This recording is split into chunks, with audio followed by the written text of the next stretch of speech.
अस्सलाम वालेकुम। टीम वकार की तरफ से।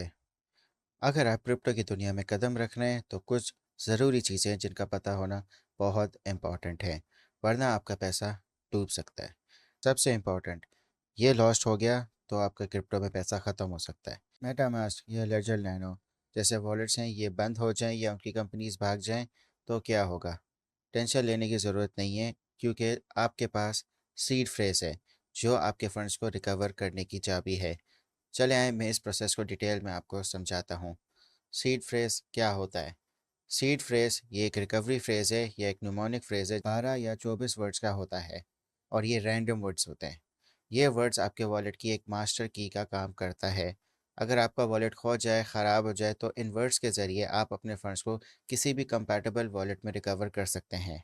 ये वर्ड्स BIP 39 स्टैंडर्ड के मुताबिक होते हैं, जो 2048 वर्ड्स की लिस्ट से सिलेक्ट किए जाते हैं। अगर वॉलेट कंपनी बंद हो जाए तो क्या करें?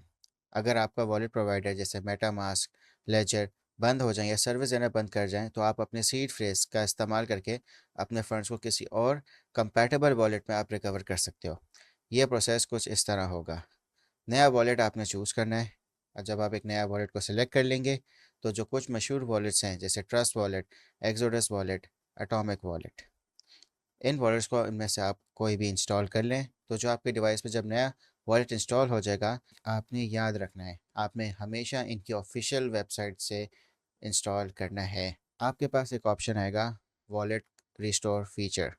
रिस्टोर या इंपोर्ट का आपके पास ये दो ऑप्शंस आएंगे। आपने सीड फ्रेज को सही ऑर्डर में एंटर करना है और एक नया स्ट्रॉन्ग पासवर्ड आपने सेट करना है ताकि इसको एक एडिशनल सिक्योरिटी मिल जाए। सीड फ्रेज एंटर करने के बाद जो आपके सारे फंड्स हैं वो आपको नए वॉलेट में नज़र आने लग जाएंगे। जैसे आप पहले इनको मैनेज करते थे, आप वैसे ही इनको मैनेज कर पाएंगे। अब मेटामास्क से ट्रस्ट वॉलेट पर फंड्स को कैसे रिकवर करना है? आपका मेटामास्क वॉलेट काम नहीं कर रहा या आपसे या कंपनी बंद हो गई, तो आपने अपने सीड फ्रेज को इस्तेमाल करके ट्रस्ट वॉलेट पर अपने फंड्स को रिकवर कर दिया। सिंपल प्रोसेस होगा, मैं ट्रस्ट वॉलेट के हिसाब से आप लोगों को बता रहा हूँ। स्मार्टफोन पर ट्रस्ट वॉलेट की ऐप को आपने इंस्टॉल करना है। जैसे इंस्टॉल होगी तो आपने I already have a wallet पे सेलेक्ट करना है और अपना सीड फ्रेज एंटर कर देना है। फिर स्ट्रॉन्ग पासवर्ड आपने सेट करना है। जब आप फंड्स देखेंगे तो आपके पास सारे फंड्स आपको नज़र आएंगे और आप उनको मैनेज भी कर सकेंगे। सीड फ्रेज को आपने सिक्योर रखना है। आपने कभी भी अपना जो सीड फ्रेज है इसको किसी के साथ शेयर नहीं करना और इसको ऑनलाइन स्टोर नहीं करना। इसे पेपर पे लिख कर एक सेफ जगह पे आपने रखना है और इसकी 3 से 4 कॉपीज़ अपने पास सेफली रख लें। और ये कंपैटिबल वर्ड्स के साथ इस्तेमाल हो सकता है। आपने ऐसे वर्ड्स को यूज़ करना है जो BIP 39 स्टैंडर्ड को सपोर्ट करते हैं, ताकि सीड फ्रेज से आपकी रिकवरी पॉसिबल हो। और हमेशा ऑफिशियल सोर्सेज से आपने डाउनलोड करना है। अब प्राइवेट की क्या होती है? प्राइवेट की एक लंबी और कॉम्प्लेक्स अल्फा न्यूमेरिक स्ट्रिंग होती है जो आपके क्रिप्टो फंड्स को एक्सेस और कंट्रोल करने का इख्तियार देती है। ये हर अकाउंट के लिए यूनिक होती है और ट्रांजैक्शंस को ऑथराइज करने के लिए इस्तेमाल होती है। सीड फ्रेज से तो मल्टीपल प्राइवेट कीज़ को जनरेट कर सकते हो। अब इन सीड फ्रेज और प्राइवेट की में क्या फ़र्क होता है? सीड फ्रेज एक तरह का मास्टर की है जो आपके सारे अकाउंट्स को रिकवर कर सकता है, जबकि प्राइवेट की सिर्फ एक स्पेसिफिक अकाउंट को एक्सेस करने का काम करती है। सीड फ्रेज याद रखना ज़्यादा आसान है क्योंकि ये वर्ड्स पे होती है, और जो प्राइवेट की होती है, प्राइवेट की जो होती है वो लंबी और कॉम्प्लेक्स होती है। ये कॉन्सेप्ट किसने बनाया है? ये सब बिटकॉइन इम्प्रूवमेंट प्रपोजल्स के थ्रू इंट्रोड्यूस किया गया है। BIP 32 ने हायरार्किकल डिटर्मिनिस्टिक वर्ड्स का कॉन्सेप्ट दिया। BIP 39 ने न्यूमोनिक सीड फ्रेजेस को इंट्रोड्यूस किया और BIP 44 ने मल्टीपल अकाउंट्स को हैंडल करने का तरीका बताया। तो ये आप लोगों की नॉलेज में इजाफा कर दिया।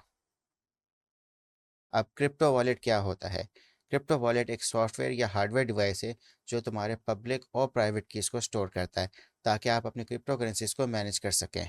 वॉलेट्स दो तरह के होते हैं, हॉट वॉलेट और cold wallet. Hot wallet internet से कनेक्टेड होते हैं जैसे mobile wallets. Cold wallet offline होते हैं जैसे हार्डवेयर वॉलेट्स। आए हार्डवेयर वॉलेट को मैं आपको समझाता हूँ। हार्डवेयर वॉलेट एक फिजिकल डिवाइस होता है जो आपकी प्राइवेट कीज़ को ऑफलाइन स्टोर करता है। इसमें हैकिंग का रिस्क कम होता है। मोबाइल वॉलेट एक एप्लीकेशन होती है जो तुम्हारे स्मार्टफोन पर इंस्टॉल होती है और आपने उसके फंड्स को मैनेज कर सकते हैं जैसे ट्रस्ट वॉलेट। अगर कीज़ खो जाए तो रिकवर क्यों नहीं हो सकता? अगर आपने अपनी प्राइवेट की या सीक्रेट को खो दिया तो कोई भी तुम्हारे फंड्स को रिकवर नहीं कर सकता। ये इसलिए क्योंकि ये जो कीज़ होती हैं ये रैंडमली जनरेटेड होती हैं और किसी सर्वर पे स्टोर नहीं होती, इसलिए इन्हें सिक्योरली स्टोर करना बहुत ज़रूरी है। अब कैसे क्रिप्टो को ट्रांसफ़र कर सकते हैं? आप वॉलेट या एक्सचेंज से ट्रांसफ़र कर सकते हैं डिपॉजिट एड्रेस के थ्रू। अब आपको एक्सचेंज से वॉलेट पर ट्रांसफ़र करना है, तो आप अपने वॉलेट का जो एड्रेस है उसको कॉपी करके एक्सचेंज से विड्रॉ करना है। और अगर आपको वॉलेट से वॉलेट करना है तो आपने एक दूसरे का जो वॉलेट एड्रेस है उसको कॉपी करना है। और अगर आपने वॉलेट से एक्सचेंज पे करना है तो एक्सचेंज का डिपॉजिट एड्रेस पर आपने अपनी क्रिप्टो भेजनी है। ब्लॉकचेन एक्सप्लोरर क्या होता है? ब्लॉकचेन एक्सप्लोरर एक ऑनलाइन टूल है जो आपको ब्लॉकचेन पर होने वाली सारी ट्रांजैक्शंस को दिखा देता है। जैसे बिटकॉइन के लिए ये ब्लॉकचेन एक्सप्लोरर है, तो आप सारी बिटकॉइन की जो ट्रांजैक्शंस हैं आप यहाँ पे देख सकते हैं। आप यहाँ पे कोई भी ट्रांजैक्शन नंबर रखेंगे या वॉलेट एड्रेस लिखेंगे तो आपको सब यहाँ पे नज़र आ जाएगा। अब नोड क्या होता है? नोड एक कंप्यूटर होता है जो ब्लॉकचेन नेटवर्क का हिस्सा होता है और ट्रांजैक्शंस को वेरीफाई करता है। ये नेटवर्क रूल्स को फॉलो करता है और ब्लॉकचेन की इंटेग्रिटी को मेंटेन करता है। अब एक्सचेंज क्या होता है और इस पर फंड्स वहाँ पे क्यों नहीं रखने चाहिए?